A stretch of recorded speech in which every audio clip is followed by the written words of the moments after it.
For years, I've wanted to make a top 10 on every Mario Kart game, and with Mario Kart Tour arriving and playing the arcade titles recently, I figured now has never been a better time. This list is based off how fun the games are, the creativity of the tracks and game modes, and things along the lines of that. So without further ado, let's go! Put on your best thumbnail face. Can you believe Mario Kart Tour is the worst one in the series? I mean, you gotta love being forced to play the game vertically, the extremely aggressive microtransactions and loot boxes, and of course, that overpriced gold pass. This is Nintendo doing what everyone else in the mobile market does, and it's really sad to see. Especially when there's some great ideas in this game. They brought back special items for each character just like in Double Dash, and instead of mirror mode, you can play all the tracks backwards, which is a lot of fun. And believe me, I would know best. And heck, I like the idea of there being challenges. It was kind of fun going through all these and completing them. It's just too bad this Mario Kart wants to take an endless tour on your wallet. Instead of just focusing on getting first place, you also need to get a high score. It's an interesting take on the formula, but it heavily incentivizes you to spend money. That's because your score is based off how well you played, but also what character, kart, and glider you use. Each race favors certain kart pieces or drivers, and if you don't have the best ones unlocked, you simply cannot get an amazing score. So how do you get all these drivers and kart parts? Simple. Flick a pipe and pray. Oh, what's that? You ran out of rubies? You didn't get the thing you wanted from the pipe? Oh, well, thank God you can buy more rubies or get these discount combo packs. Yeah, they offer $40 combo packs every 2 weeks, which is absurd even for a phone game. There's actually a Twitter page dedicated to listing things that are cheaper than the $40 Diddy Kong pack, and it's really great, so make sure to go give it a follow. And I haven't even talked about the controls yet. I've been playing this game consistently for future videos, and I still don't like them. The steering just doesn't really feel right, so I'm mostly just drifting around everywhere, which is really awkward to do. You can use motion controls as an alternative, but turning for that isn't sensitive enough. So I guess if you were to play this very casually, the game is fine, but this does not feel like a true Mario Kart game. The one that started it all, the one that has Donkey Kong Jr., the one with the most creative track names like Donut Plains 1, Vanilla Lake 2, and ooh, who could forget Bowser Castle 3? Super Mario Kart hasn't aged that well, but you have to give it the recognition of redefining what a racing game can be. Mario and Friends were well established by the time the SNES was released, so pitting everyone in go-karts and racing around colorful tracks while throwing items is a formula that is still a hoot to this day. The controls do take some time to get used to, but they're really responsive and some of the best the SNES has to offer. While the tracks are a bit bland and flat, the technology is a lot more primitive on the SNES, and they push their toolset to its full potential. The only thing I don't really like about Super Mario Kart is the computer players. That's because they get stupidly hard once you reach 150cc, and they have exclusive items that you can't use, like a fireball or egg as an example. I don't get why we couldn't access these items ourselves. Maybe it was just a way to make the CPUs more intimidating or something? I don't know. Either way, this is still one of the best SNES games out there, and it truly innovated the genre.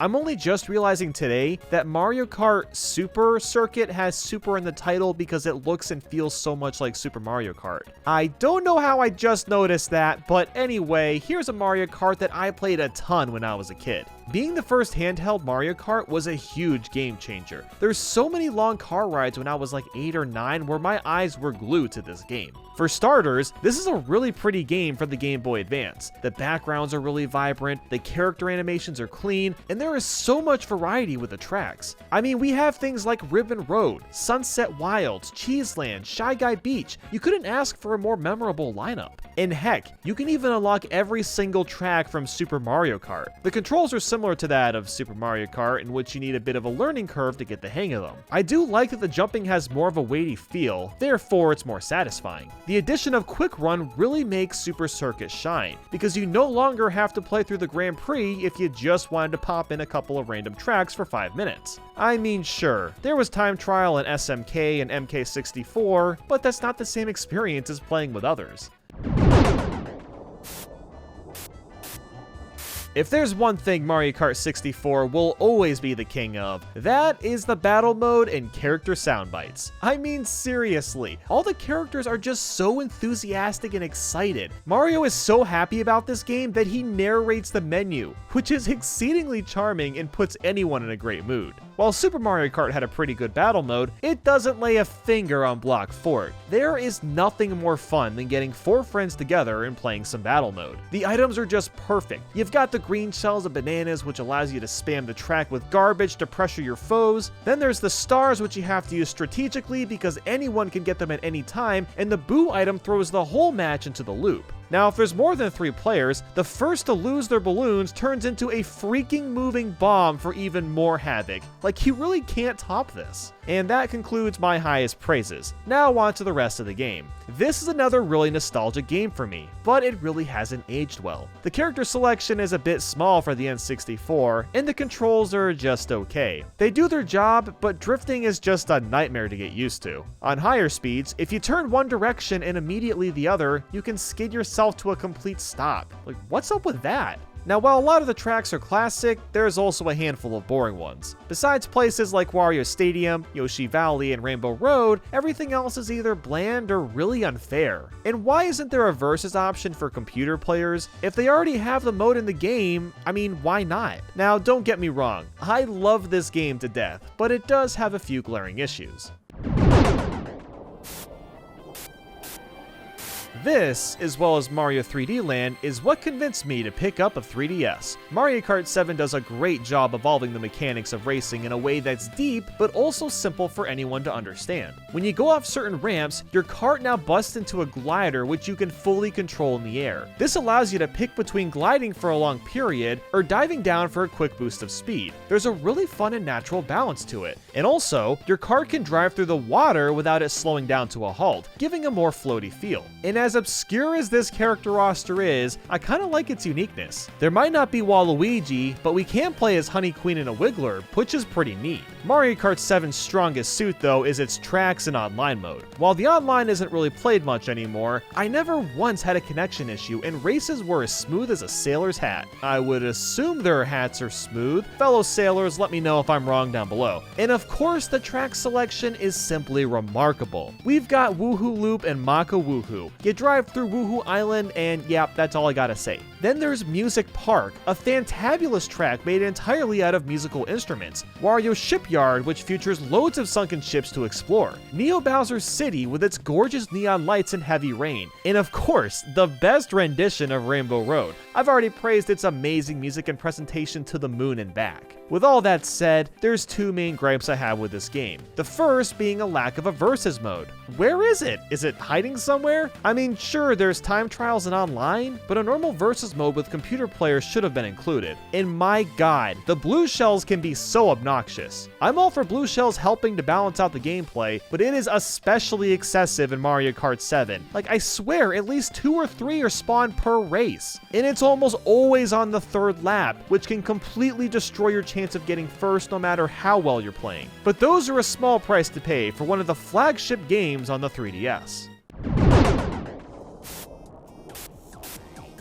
Outside of the inclusion of the worst Mario character ever conceived, Mario Kart 8 is one of the most popular Nintendo titles out there. While it didn't evolve its racing mechanics too much, the new twist here is that your car can go in anti-gravity. Not only does this look really cool, but you could also run into other racers and get a speed boost. The new items in Mario Kart 8 are especially great. Wink wink, super horn wink wink. I mean, it's about time there's a way to defend ourselves from the blue shell, and the Boomerang Flower and Piranha Plant are solid additions too. And oh boy, the track selection is straight up dope. You want to talk about pushing a hardware's capabilities? This cranks the Wii U's limits and then some. Every track is breathtaking, highly polished, and a ton of fun. Quite frankly, there's not a single bad racetrack in this entire game. There's only a few mediocre ones, and that is an impressive feat. I mean, come on. Mount Wario, Electrodrome, Sunshine Airport, Cloud Top Cruise, Dolphin Shoals, all of these are absolute slappers. But wait, there's more. We also got retro tracks and DLC on top of that. The retro tracks for the first time are revamped so much that some of them don't even feel like the originals. And the DLC was, well, very fairly priced, and it also gave us some amazing new tracks like Big Blue, Hyrule Circuit, Super Bell Subway, and the list goes on and on. The online for the most part is pretty solid as well, although there is occasionally weird collision issues with items. The only problem with Mario Kart 8 is the battle tracks, because they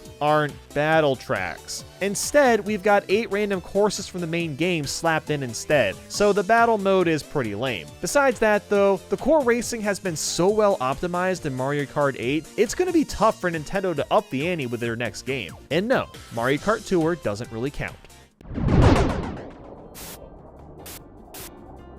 I've seen a lot of conflicting opinions about Mario Kart Double Dash. Some people say the controls are too sensitive and it's overrated, but this is personally one of my favorite GameCube games. Double Dash by far took the biggest steps with new ideas out of any of the Mario Kart games. The biggest added is the addition of 2 characters per kart, and you can swap them out on the fly. Each character has a special item too, like a Bowser shell, fireball, or giant bananas. If that wasn't enough, for the first time you can pick between several different karts as well.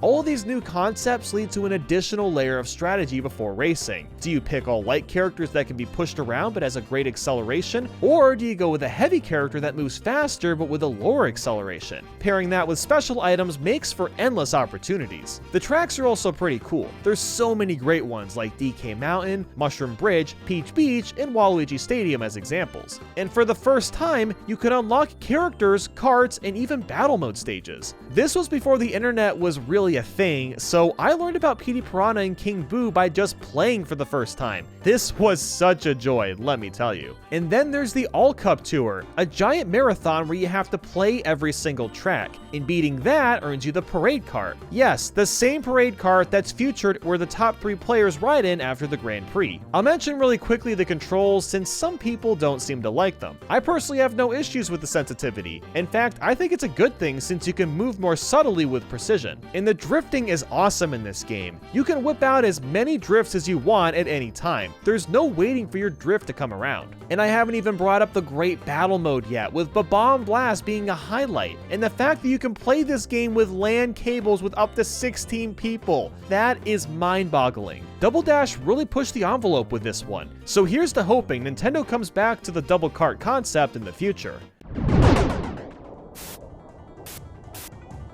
Next up is the best-selling title in the franchise, Mario Kart Wii. Part of that reason is because it is on the Wii, but it's also a supremely good Mario Kart game. The new gimmicks have had a lasting impression, some of those being 12 racers at the same time, adding bikes to the mix, and the ability to trick off ramps. What's great about the bikes is they aesthetically look different from karts and play differently too. Turns are much sharper with bikes, and you can even do wheelies for a little extra speed. And the addition of tricking off ramps adds so much to the gameplay because you're incentivized to do these for a speed boost. The bigger the trick, the larger the boost is. This is when Mario Kart courses really started to get quite expansive, featuring favorites like Coconut Mall, Wario's Gold Mine, Maple Treeway, and Koopa Cape. The character roster is freaking giant as well, and it has Funky Kong, only the best Kong of all time. People enjoy Mario Kart Wii so much that there's dedicated servers using CTGP, and people are still playing this game online today. There's also thousands of custom tracks, but that's getting off topic. I will admit though that the new items are kind of lame. Nobody likes the POW Block or Thundercloud, but the Bullet Bill is a better version of the Chain Chomp, I guess. While the battle mode is nice because of the large selection of tracks, it also forces you to use a timer and play with 12 racers. I've never really liked battle mode with more than 8 racers because it's just way too hectic and almost impossible to use any real strategy, especially when players respawn after losing all their balloons. Overall though, Mario Kart Wii is an important staple to the franchise as a whole, and that intro cutscene with Mario and Luigi driving with the Wii feel is straight up vibes. I won't have much to say here since Mario Kart 8 Deluxe is so similar to the Wii U version. This port is phenomenal because it fixes nearly every problem. The original didn't have battle tracks, so this one does, and it adds brand new battle modes on top of that. The battle mode still forces 12 players, which makes things too chaotic, but it's miles better than what we had before. Now, maybe you didn't want to pay for Mario Kart 8's DLC. Well, you don't have to this time. All the DLC comes packed in with the game, including the new 200cc mode. There's also new characters like Woomy and King Boo. We can now use double items, and the game's graphics have a little extra polish. The online still has the same weird item collision issues, but for the most part, it's a fairly smooth and fun experience. Now, before we go to number 1, let's throw out the honorable mention, and that is, of course, the Mario Kart arcade games. GP 1, 2, and DX are all very similar, so I feel like it makes the most sense to group them all together. If you've ever wanted a Mario and Pac-Man collaboration, this is the game for you. Since Bandai Namco develops these games, they include characters like Pac-Man, Ms. Pac-Man, Blinky, and Mamachi? Yeah, Mamachi from those little Tamagotchi games. The tracks themselves are all pretty flat, and a lot of them are repeats of each other, but they're still pretty fun. Each game has around 50 to 100 items, which might sound really exciting, but you can only use a few of them per race and character. There's also boss fights with Bowser, challenges, and you can play multiplayer. You know, I kinda like that these arcade cabinets exist. I just wish everything was unlocked from the start and you didn't have to use Mario cards to keep a hold of your save data. And I haven't even brought up Mario Kart Arcade VR. That is a whole different topic. I don't have the time to discuss that, but I did make a video about it which you can check out by clicking the card. Anyway though, let's move on to number 1.